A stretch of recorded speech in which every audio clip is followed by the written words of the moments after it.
नमस्कार दोस्तों, welcome to our YouTube channel. आज हम एक इम्पॉर्टेंट टॉपिक के बारे में बात करेंगे जो कि बहुत ही इंक्रीजिंगली कॉमन विषय है और यह किडनी कैंसर के बारे में है। और हम आज बात करेंगे incidentally detected kidney cancer. Incidentally detected kidney cancer मतलब आप किसी और वजह से सोनोग्राफी, सीटी स्कैन या एमआरआई कराते हैं और किडनी में गठान या किडनी कैंसर निकल के आ जाता है।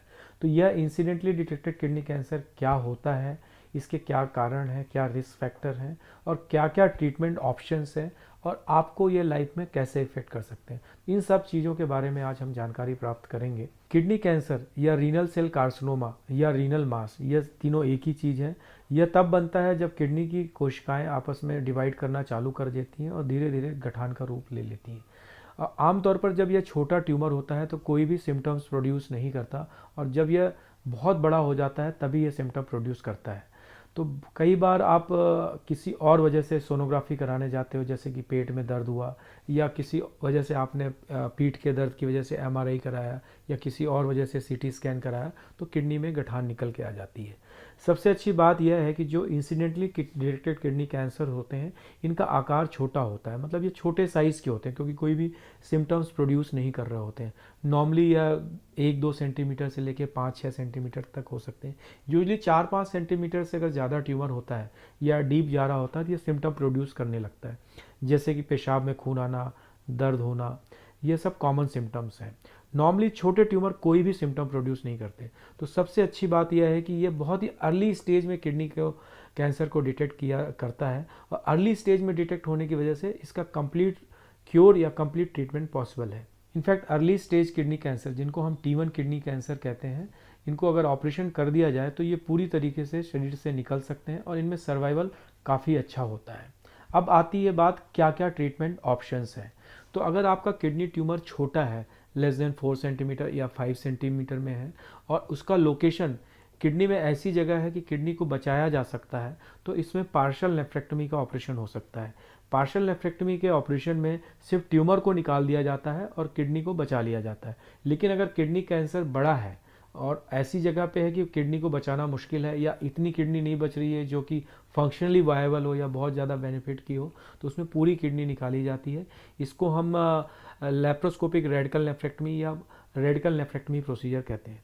और अगर इंसिडेंटली किडनी कैंसर अगर ओल्ड एज में डिटेक्ट होता है, सपोज 80 या 85 या ऐसे पेशेंट में डिटेक्ट होता है जिनमें ऑपरेशन के रिस्क ज़्यादा है, तो उसमें एब्लेटिव थेरेपी यूज की जाती है, जिससे हम रेडियो फ्रिक्वेंसी ऑब्लेशन या क्रायोथेरेपी कहते हैं। तो अगर छोटा कैंसर है और हाई रिस्क पेशेंट है तो हम रेडियो फ्रिक्वेंसी एब्लेशन भी कहते हैं। अब हम पहले ऑप्शन के बारे में थोड़ा और डिटेल से बात करेंगे, क्योंकि सबसे कॉमन पार्शियल नेफ्रेक्टमी या पार्शियल किडनी रिमूवल किया जाता है। इस ऑपरेशन को मैं यूजली लेप्रोस्कोपिक मेथड से करता हूँ, और इसमें पहले किडनी की ब्लड सप्लाई रोकी जाती है ताकि किडनी काटते समय ब्लीडिंग ना हो।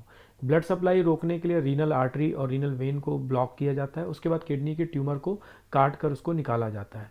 उसके बाद उसको किडनी को धागे से सिला जाता है ताकि किडनी की ब्लीडिंग बंद की जाए। एक बार धागे से सिलने के बाद, जिसको हम रीनोरैपी भी बोलते हैं, रीनोरैपी प्रोसीजर बोलते हैं, किडनी की ब्लड सप्लाई वापस चालू की जाती है और ये देखा जाता है कि ब्लीडिंग तो नहीं हो रही है। उसके बाद फिर ये ऑपरेशन ख़त्म हो जाता है और यूजली 2 से 3 दिन में छुट्टी हो जाती है। अब नेक्स्ट प्रोसीजर आता है रेडिकल नेफ्रेक्टमी। इसमें पूरी किडनी निकाली जाती है। इसमें खून की सप्लाई पूरी तरीके से क्लिप करके बंद कर दी जाती है और किडनी और अपर पार्ट ऑफ यूरेटर और कई बार एड्रिनल ग्लैंड भी पूरी निकाली जाती है। जब भी इंसिडेंटली डिटेक्टेड किडनी कैंसर या कोई भी किडनी कैंसर डायग्नोज होता है, तो सबसे पहले पेशेंट्स के मन में ये बात आती है कि मुझे क्यों हो गया kidney. Most of the time pin point कोई कारण नहीं होता। आप बेसिक जेनेटिक लेवल पे बात करें तो इसमें एक कोई भी कोशिका का डीएनए चेंज होता है या डीएनए म्यूटेशन होता है और कोशिकाएं आपस में डिवाइड करना चालू हो जाती हैं। जैसे जैसे ये मल्टीप्लिकेशन बहुत तेज़ गति से बढ़ता है तो मास बनना लगता है। लेकिन ये डीएनए चेंज क्या होता है, क्यों मतलब क्यों होता है, और इसके रिस्क फैक्टर क्या है। तो इसमें जो इन जनरल सबसे इंपॉर्टेंट रिस्क फैक्टर है हैवी स्मोकिंग। दूसरा इंपॉर्टेंट रिस्क फैक्टर होता है फैमिली हिस्ट्री ऑफ कैंसर। आपने सुना हो कुछ की फैमिलीज़ में कई सारे कैंसर होते हैं। सपोज़ कोई मदर को ब्रेस्ट कैंसर था, किसी को कोलोन कैंसर था। अगर आपके फैमिली में कई सारे लोगों को कैंसर है तो कैंसर होने के चांसेस बढ़ जाते हैं और इसमें किडनी कैंसर भी आता है। कई बार फैमिलियल कैंसर होते हैं या कुछ जेनेटिक डिसीजेज होती हैं जैसे VHL सिंड्रोम। इन सब में किडनी कैंसर के चांसेस ज़्यादा होते हैं। कई बार कोई भी कारण नहीं होता, जस्ट नया म्यूटेशन होता है और किडनी कैंसर पैदा हो सकता है। एक दूसरा और रिस्क फैक्टर है, अगर पेशेंट बहुत लंबे समय के लिए डायलिसिस पे है। अगर दो पेशेंट जो कई सालों से डायलिसिस में हैं, उनमें कई बार एक्वायर्ड रीनल सिस्टिक डिसीज़ या रीनल सिस्ट डेवलप हो जाते हैं, उनमें किडनी कैंसर की संभावना ज़्यादा होती है। जो किडनी कैंसर, अब आते हैं कि सर्वाइवल कैसा होता है, रिजल्ट कैसा होता है, लाइफ कैसी होती है। तो अर्ली स्टेज किडनी कैंसर में सर्वाइवल काफ़ी अच्छा होता है। At the end of 5 year more than 93 to 94% of the patient जीवित होते हैं, उनको किसी प्रकार का कोई कैंसर नहीं होता है। और at the end of 10 year more than 75 to 80% chance है कि आपको किसी भी प्रकार का कैंसर नहीं होगा। हालांकि आपको रेगुलर फॉलोअप में रहना होता है। शुरू में हम 3-3 महीने पे फॉलोअप करते हैं और फिर 1 साल बाद यूजली हमारा ईयरली फॉलोअप होता है। अब दूसरा, अगर आपको लोकली एडवांस कैंसर है, सपोज कैंसर काफ़ी बड़ा है और किडनी से बाहर जा रहा है, तो फिर सर्वाइवल कम हो जाता है।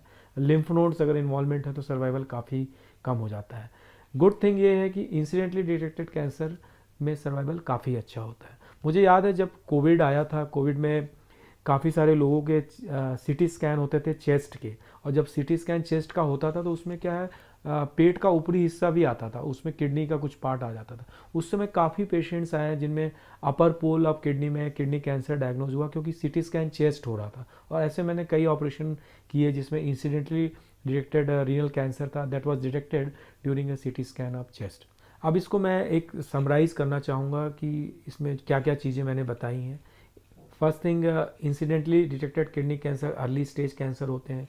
दूसरा, इस कैंसर्स की प्रोग्नोसिस बहुत अच्छी होती है।